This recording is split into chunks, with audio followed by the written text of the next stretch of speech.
बुधवार के दिन जिनको शुगर की बीमारी हो, बीपी हो, उनसे निवेदन करूंगा, गणेश जी का दांत जो टूटा हुआ है, उस टूटे हुए दांत के भाग की ओर 5 दुर्वा सफेद दुर्वा, पानी का जो जलाशय होता है, कुआं होता है, बावड़ी होती है, तालाब होता है, नदी होती है, वहां लगती है सफेद दुर्वा।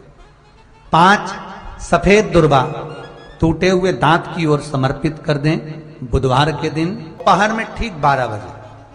वही दुर्वा 5 मिनट बाद उठा लें और उस दुर्वा को एक दिन में सुबह खाली पेट एक दुर्वा को खा लें। महाराज, आपका शुगर और बीपी लेवल में मिलेगा। आपने मुझे दुर्वा समर्पित करी है, ये दुर्वा जो मुझे देगा वो वैभव प्राप्त करेगा। जो दुर्वा मुझे समर्पित करेगा उसके जीवन में रोग दूर हटेगा। शंकर भगवान कहते हैं, गणेश, ये दुर्वा बुधवार के दिन, इस दुर्वा का अलग अलग महत्व है। महाराज, यदि 41 दुर्वा प्रत्येक बुधवार को गांठ लगाकर गणेश जी को समर्पित कर वापिस उठाकर उस दुर्वा को खाली पेट, आपके घर में भी गणेश जी होंगे, उनको समर्पित करो। खाली पेट इस दुर्वा को केवल चबा चबा कर खा लो और आधे घंटे बाद पानी को पी लो। बुधवार की बुधवार 5 बुधवार करना, गणेश जी को चढ़ाना, सफेद दुर्वा को गणेश जी को समर्पित कर चबा चबा कर खाना। उदर की प्रॉब्लम, जो भी मसा आदि की प्रॉब्लम होती है, उदर से जुड़ी हुई होती है, जिस चीज से जुड़ी होगी, पेट की जितनी प्रॉब्लम होगी, आपको जितनी भी प्रॉब्लम होगी, वो सारी 5 बुधवार करना। 6ठे बुधवार को जरूरत ही नहीं पड़ेगी। कितनी भी प्रॉब्लम हो पेट से, कितनी, जो जिंदगी भर रोता है। शिव महापुराण की कथा कहती है, भगवान शंकर पार्वती जी से कह रहे हैं, सुनो पार्वती, जो हमेशा रोता रहता है, मेरी दुकान नहीं चल रही, मेरा घर में ये हो गया, परिवार में ये हो गया, बेटे को ये हो गया, बेटी को ये हो गया, जो जिंदगी भर रोता रहता है, भगवान शंकर पार्वती जी से कहते हैं, दिन भर में सरस्वती एक बार मुख से निकलती है। जो दिन भर रोता है, किसी ना किसी चीज के लिए रोता ही रहता है, वो पूरी जिंदगी रोते रोते ही निकालता है। जो दुख आने पर भी कह दे कि परमात्मा है, भोलेनाथ जी बैठे हैं, मुझे टेंशन नहीं है, तो वो अपनी जिंदगी को खुश होकर जी लेता है। फिर उसको दुख नहीं झेलता, फिर उसको दुख नहीं। कितना एक भील की कथा आती है शिव पुराण के अंतर्गत। एक भक्त भील था, जब जिंदगी में थोड़ी सी भी तकलीफ हो, थोड़ा सा भी कष्ट हो, थोड़ी सी भी अगर दुख हो, तो शिव जी को जल चढ़ाओ, बेलपत्र चढ़ाओ, और कोई मन में अगर दुख है तो नंदी के पास 2 क्षण बैठकर अपने मन की बात नंदी से जरूर कहो। क्यों? शंकर भगवान से सीधे आप अपने मन की बात नहीं कह सकते, तो नंदी के कान में जब आप कुछ कह देते हो, तो नंदी के कान की बात भगवान शंकर के हृदय तक पहुंच जाती है और शिव जी उसको स्वीकार करते हैं। मान लो कोई राह नहीं दिख रही हो, आपको लग रहा है कि मैं बहुत फंस चुके हूं और निकल नहीं पा रहा हूं, मार्ग नहीं मिल रहा, थोड़ा सा लाल चंदन, जहां ये जल बहता है, इसके दोनों ओर, इधर गणपति इधर कार्तिकेय, थोड़ा थोड़ा लाल चंदन दोनों जगह पर लगाना प्रारंभ करो और उत्तर की ओर मुख कर दक्षिण में खड़े होकर शिव जी को जल चढ़ाना प्रारंभ करो। 3 या 4 दिन तक आपने अगर दोनों जगह पर चंदन लगाकर दक्षिण में खड़े होकर उत्तर की ओर मुख कर भगवान के शिवलिंग पर जल चढ़ाया, पहले लगाना चंदन दोनों ओर लाल और फिर जल चढ़ाना। 3 से 4 दिन में स्वयं मेरा भोले बाबा आपको मार्ग निश्चित कर देगा और रास्ते क्लियर कर देगा। ज्यादा दिन नहीं, 3-4 दिन। कोई मार्ग यदि निश्चित नहीं। अच्छा, कई लोग ऐसे भी होते हैं कि वो केवल ये सोचते हैं कि हमने ये कर लिया और इसमें, ऐसा नहीं। शिव महापुराण की कथा कहती है कि आपको साथ में परिश्रम भी करना पड़ेगा। और वो स्वामी समर्थ दुनिया के लोग कहते हैं कि ये दत्त का अवतार है, दुनिया के लोग कहते हैं ये नरसिंह जी का अवतार है। पर कभी आपने अगर श्री स्वामी समर्थ जी का दर्शन किया हो तो उनके गले में एक रुद्राक्ष, अंतिम समय तक प्राण छोड़ने के कुछ देर पहले उन्होंने अपना रुद्राक्ष उतार कर अपने एक भक्त को दे दिया था। पूरी जिंदगी उनके गले में एक रुद्राक्ष पड़ा रहा, वो श्री स्वामी समर्थ जी थे। एक रुद्राक्ष अपने गले में धारण करते हैं। कोई कहता है कि दत्त के अवतार है, कोई कहता है शिव के अवतार है, कोई कहता है ब्रह्मा के अवतार है, कोई कहता है नारायण के अवतार है, कोई कहता है राम के अवतार है, कोई कहता है कृष्ण के अवतार है। पर कोई सदगुरु, कोई संत, कोई साधु, कोई सन्यासी, कोई तपस्वी, कोई साधक, कोई उपासक जब भी भजन करता है, जब भी मंत्र जाप करता है, जब भी नाम जाप करता है, जब भी नाम स्मरण करता है, जब मंत्र में डूबा रहता है, नाम में डूबा रहता है, नाम स्मरण में डूबा रहता है, महाराज वो किसका अवतार है ये तो नहीं कह सकते, पर इतना जरूर कह सकते हैं जो भगवान की भक्ति में डूबने वाला संत होता है, साधु होता है, सन्यासी होता है, इसको बंद कर बाबा, सन्यासी होता है, तपस्वी होता है, साधक होता है, उपासक होता है, वो किसका अवतार है ये नहीं कह सकते, पर इतना जरूर कह सकते हैं कि वो भगवान शिव का, राम का, कृष्ण का, दत्त का कृपा पात्र होता है, इसलिए करुणा कर सकते हैं। तुम्हारा भाग्य देखिए कितना प्रबल होगा। आज श्री स्वामी समर्थ जी एक बार सूरदास जी से मिले थे। श्री स्वामी समर्थ जी एक बार सूरदास जी से मिले। सूरदास जी के नेत्र नहीं थे। श्री स्वामी समर्थ जी ने जाकर सूरदास जी को देखा। सूरदास जी को देखते से स्वामी समर्थ जी ने कहा, आपके नेत्र नहीं हैं। सूरदास जी ने कहा, आप कौन? स्वामी समर्थ जी कहते हैं, मैं स्वामी समर्थ। सूरदास जी कहते हैं, मैंने सुना है कि आपके दरवाजे पर कोई आता है तो खाली नहीं जाता स्वामी समर्थ। जो सूरदास भगवान कृष्ण की लीला का गुणगान करते हैं, जो सूरदास भगवान कृष्ण के गुणगान में लगे रहते हैं, वो सूरदास जी कर रहे हैं स्वामी समर्थ से, मैंने सुना है आपके दरवाजे पर कोई आता है तो खाली नहीं जाता। खाली कुएं को केवल आप एक बूंद पानी डालकर भर देते हो। कोई गोदी खाली आए तो उस बांझन की गोदी में लाल दे देते हो। दुखी आया उसको आप सुखी कर देते हो स्वामी समर्थ। क्या मैं सूरदास, मेरी भी अभिलाषा पूरी होगी? स्वामी समर्थ मुस्कुराए, हंसे और मुस्कुराकर स्वामी समर्थ जी ने कहा, सूरदास तुम्हारे मन में सोच लो तुम्हें क्या चाहिए। सूरदास जी कहते हैं, बस आपके दरवाजे पर आया हूं तो सोच लिया। सूरदास जी, ये स्वामी समर्थ आज आपसे कहता है, आपने भगवान कृष्ण का दर्शन मांगा है, एक बार आपके नेत्र आएंगे और आप भगवान का दर्शन कर लोगे। एक बार आपके नेत्र आएंगे और आप भगवान का दर्शन कर लोगे। और वही हुआ। सूरदास जी एक कुएं में जाकर गिर गए। कुएं में जाकर गिरे, वहां से भगवान कृष्ण राधा जी के साथ जा रहे थे। सूरदास जी पुकार रहे थे, राधा जी को पुकार रहे हैं। राधा जी दौड़कर कुएं में गई और सूरदास जी को निकालने लगी। सूरदास को निकाल रही। सूरदास जी ने पूछा, आप मुझे बाहर निकाल रही हो कौन? राधा जी ने अपना नाम नहीं बताया, बस सूरदास जी का हाथ पकड़ा और निकाल कर बाहर कर दिया। सूरदास जी ने जैसे हाथ पकड़ा, सूरदास जी कहते हैं, आपने मुझे कुएं से बाहर निकाला, मैं आपके चरणों को प्रणाम करना चाहता हूं। राधा जी बोली, रहने दो, मुझे प्रणाम मत करो। नहीं, मैं तो प्रणाम करूंगा। राधा जी के चरणों में सूरदास जी ने प्रणाम करा। जैसे ही प्रणाम करा, राधा जी अपना पांव छुड़ाने लगी। पांव छुड़ाती हैं, पांव की एक पायल सूरदास जी के हाथ में रह जाती है। राधा जी ने भगवान कृष्ण से कहा, मेरी पायल ला के दो। भगवान बोले, मैंने पहले ही मना करा था, मत जा। वो आंखों से अंधा है पर अंदर से देख लेता है। कैमरे लगे हुए हैं, मैंने पहले मना करा था तेरे को, क्यों गई तू?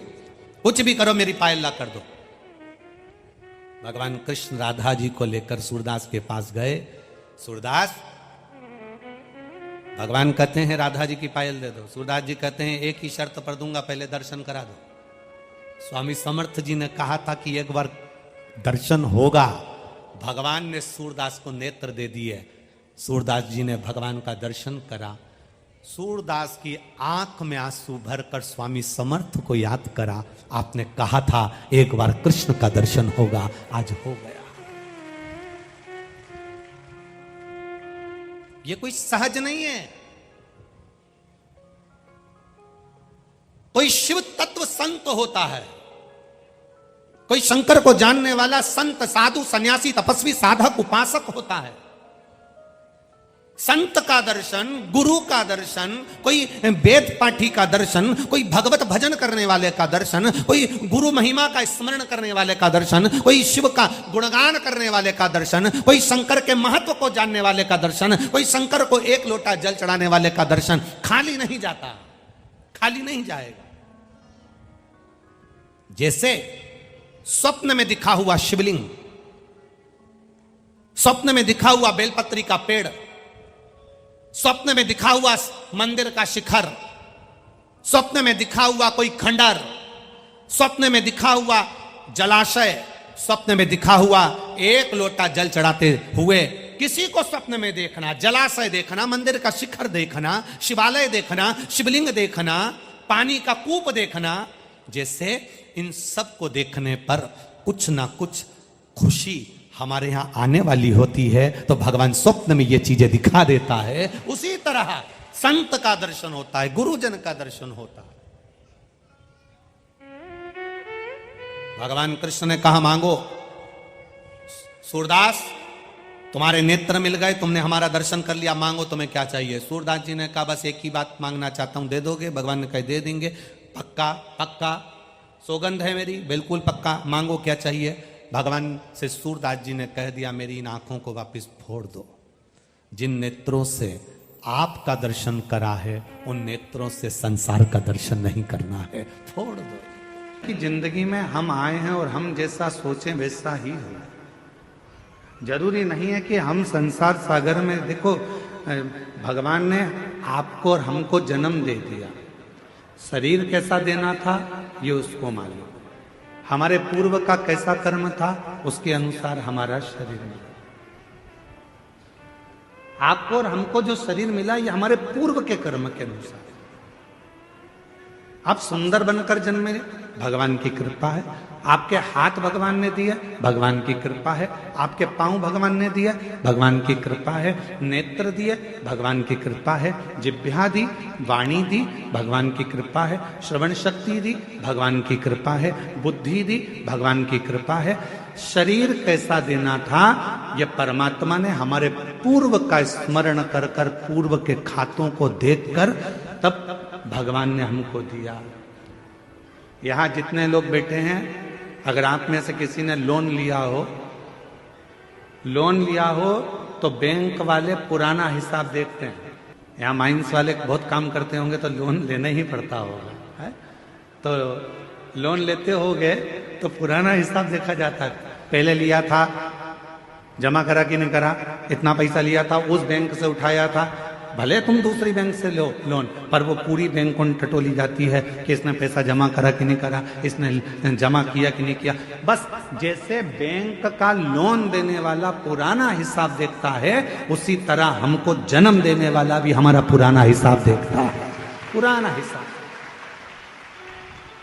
क्या करा संसार सागर में जाकर, किसी भूखे को भोजन कराया, प्यासे को पानी पिलाया, भगवान का मंत्र जाप किया, नाम जाप किया, किसी को सहायता प्रदान करी, किसी को शिक्षा प्रदान करी, किसी को चिकित्सा प्रदान करी। वो पुराना हिसाब देखता है और पुराना हिसाब देखने के बाद हमारा शरीर देता है। हमारे शरीर में कोई भी थोड़ी सी भी कमी रखता है, समझ लेना हमारा पूर्व का दिया हुआ है। महाराज कुछ हमने श्रेष्ठ ना करा हो,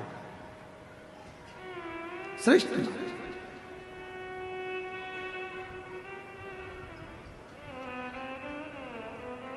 धृतराष्ट्र नेत्र नहीं है। एक बार भगवान द्वारकानाथ से धृतराष्ट्र ने पूछ लिया, क्या बता सकते हो कि मेरे नेत्र क्यों नहीं है?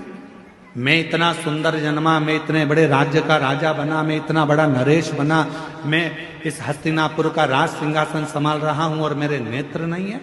आप बता सकते हो कि मेरी किस्मत ऐसी क्यों लिखी?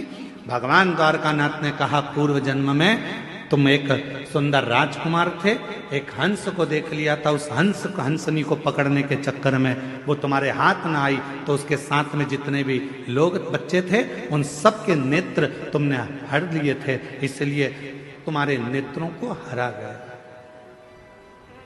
पूर्व का कर्म।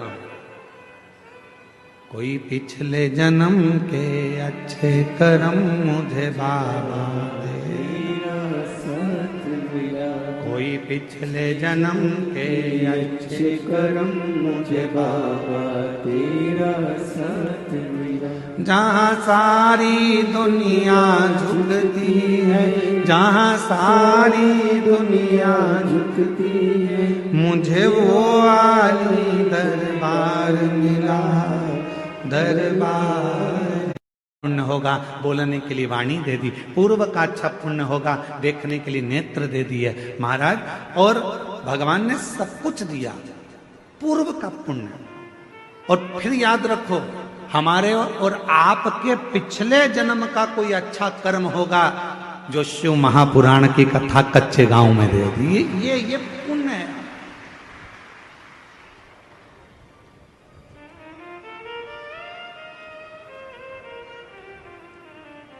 तूने बड़ी कृपा करी, मेरे 2 नेत्र दिए, अगर एक भी गड़बड़ कर देता तो देखने में आनंद, दर्शन में आनंद नहीं आता। तूने बड़ी कृपा करी कि मेरी मुख में वाणी दी, महाराज जब भजन गा रहे थे उनके साथ मैं भी गा रही थी। ये तेरी कृपा है, ये तेरी उदारता है, ये तेरी करुणा। और प्रभु भगवान से कहते रहना, भोलेनाथ ऐसी कृपा करना मेरे बूढ़ा महादेव, ऐसी कृपा करना बूढ़ा देव, ऐसी कृपा करना मेरे महादेव, ऐसी करुणा करना मेरे बाबा कि मेरे शरीर को ऐसे ही चलाते फिराते रहना, इसको पलंग पर मत पटक देना, इसको कहीं हॉस्पिटल में मत पटक देना, चलाते फिराते। पूर्व का कर्म है हमारा। होते कई लोग ऐसे भी होते हैं जिनको खूब समझाओ, पास में कथा हो रही है चले जाओ, भगवान का नाम ले लो, एक लोटा जल चढ़ा दो, भगवान की भक्ति कर लो, पर वो करने को तैयार नहीं होते। उनके रहते हैं, नीम के पेड़ के नीचे कितनी भी गुलाब जामुन की चाशनी डालो, नीम मीठी हो जाएगी? बोलो तो नहीं। नीम के पेड़ के नीचे कितनी भी तुम एक काम करो, जलेबी का घोल डाल दो, मीठी होगी? चलो जान दो। अच्छा, करेले के पेड़ के नीचे, करेले के पौधे के नीचे, करेले की बेल के नीचे आप गुलाब जामुन की चाशनी डालो, रसगुल्ले की चाशनी डालो, क्योंकि वो रसगुल्ला खाने के बाद उसका पानी तो काम आता ही नहीं है। तो एक काम करें अपन कि करेले की बेल के नीचे डाल देते हैं, तो करेला मीठा हो जाएगा, हो जाएगा। करेला करेला ही रहेगा, नीम नीम ही रहेगी। उसको चाहे तुम की कितनी भी गुलाब जामुन की चाशनी डाल लो, चाहे तुम गुड़ डाल लो, शक्कर डाल लो, तुम्हारी मर्जी पड़ जाए जो डाल लो, पर वो नीम नीम रहेगी, कड़वी की कड़वी रहेगी, करेला कड़वा की कड़वा ही रहेगा। उसी तरह अपने गांव में, अपने नगर में, अपने शहर में, अपने मोहल्ले में, अपनी कॉलोनी में, अपने घर में, अपने परिवार में कोई ना कोई एकाध व्यक्ति नीम और करेले जैसा होता ही, उसको कितना ही समझा लो, कितना ही समझाओ,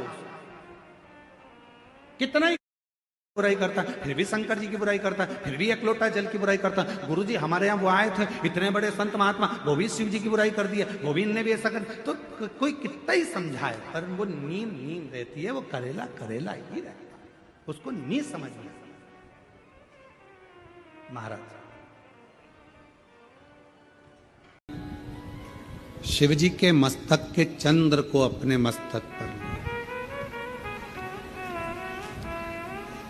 और बाबा जिस समय पर मां को माला पहनाने लगे जयमाला, तो बाबा ने फिर चंदा को अपने मस्तक पर लिया।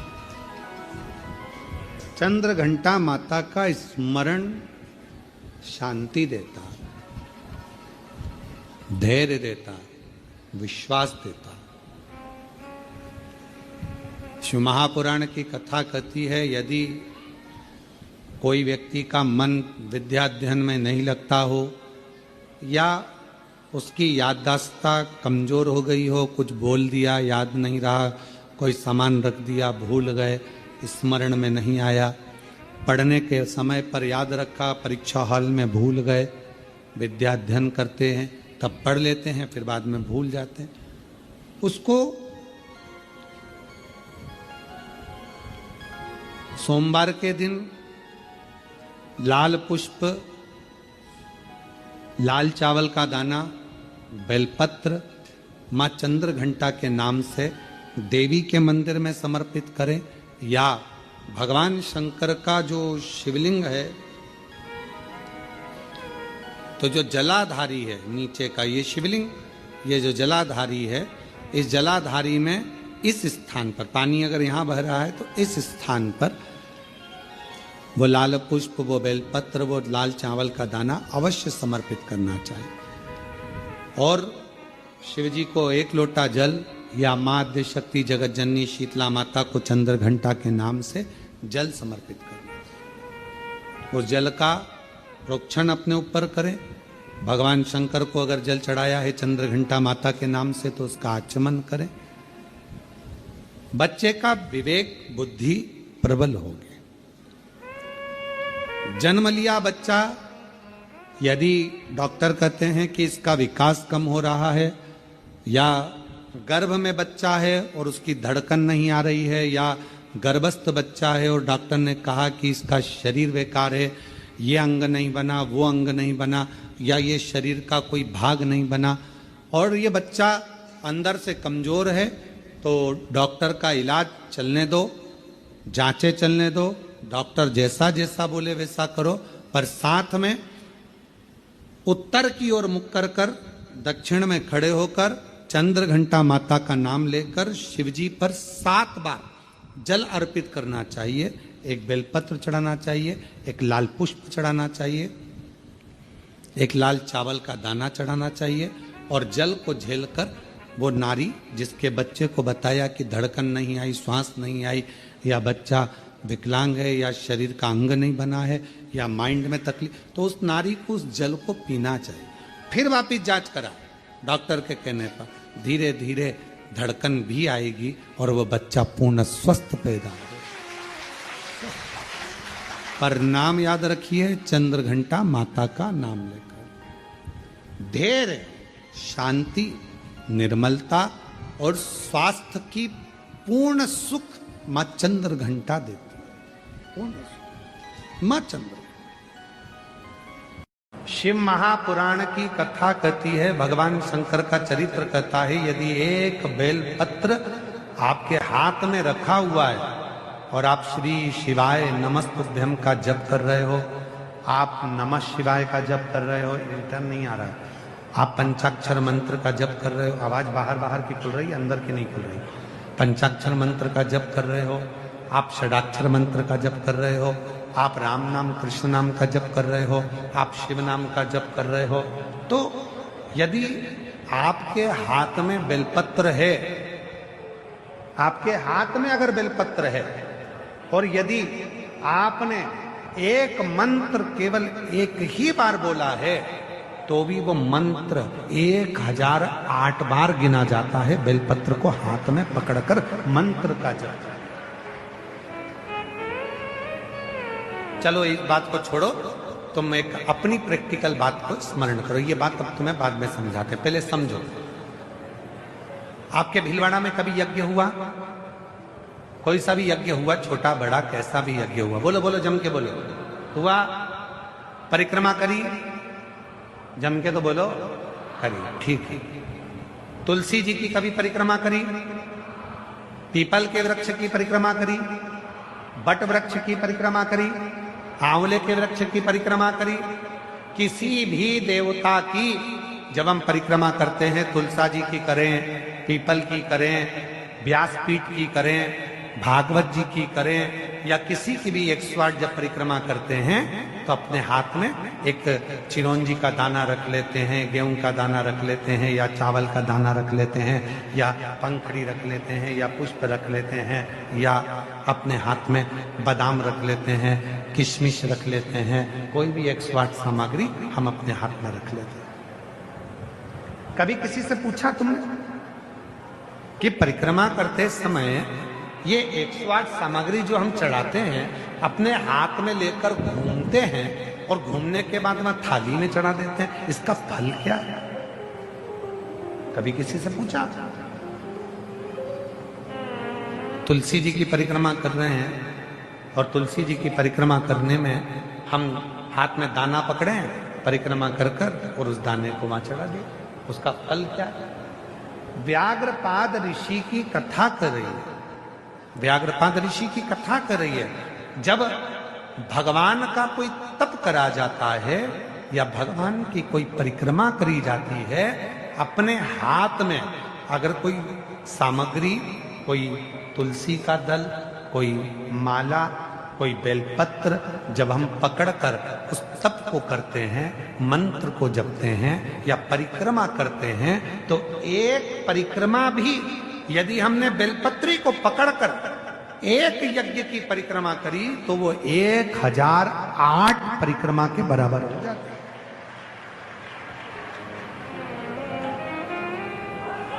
महाराज जी,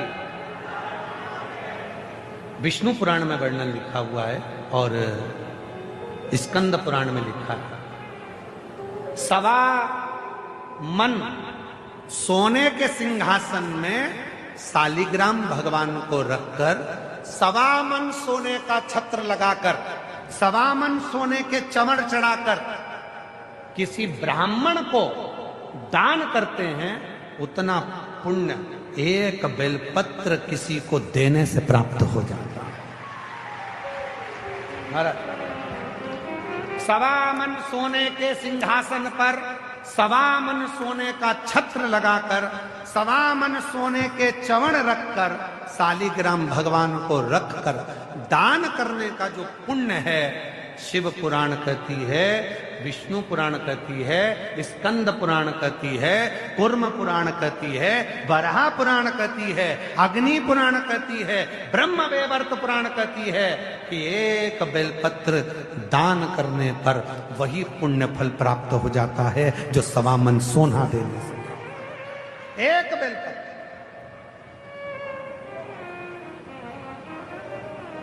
हमारी जीजियां कई बार कहती हैं, महाराज हम माला पकड़ के नहीं बैठ सकते, हम बहुत समय तक जप नहीं कर सकते। हम भी नहीं कर सकते, तुम काय को करते हो? कौन कह रहा है करो? काम करो, घर का परिवार संभालो, बच्चे संभालो, कुटुंब संभालो, रिश्ते संभालो, नाते संभालो, सबको संभालो। और जब मौका मिल जाए शिव जी के मंदिर में जल चढ़ाने जाओ, उन्हीं पे चढ़ी हुई बेलपत्र उठा लो, धो लो, बाबा को बड़े प्रेम से श्री शिवाय नमस्ते, श्री शिवाय नमस्ते, उसको धोकर धीरे धीरे उसको जल से धो साफ करो, श्री शिवाय नमस्ते, श्री शिवाय नमस्ते। बस जितनी देर बेलपत्र हाथ में रहेगी तुम मंत्र जप रहे हो, नमः शिवाय कर रहे हो, ओम नमः शिवाय कर रहे हो, राम कर रहे हो, कृष्ण कर रहे हो, श्री शिवाय नमस्तुभ्यम का जप कर रहे हो। जितनी देर तुम्हारे हाथ में बेलपत्र है, तुम जितनी देर तक भगवान का नाम ले रहे हो, वो हजार हजार हजार गुना बढ़ता चले जा रहा है। एक मंत्र तुम्हारा 1008 बार, एक मंत्र तुम्हारा 1008 बार। उस मंत्र की साधना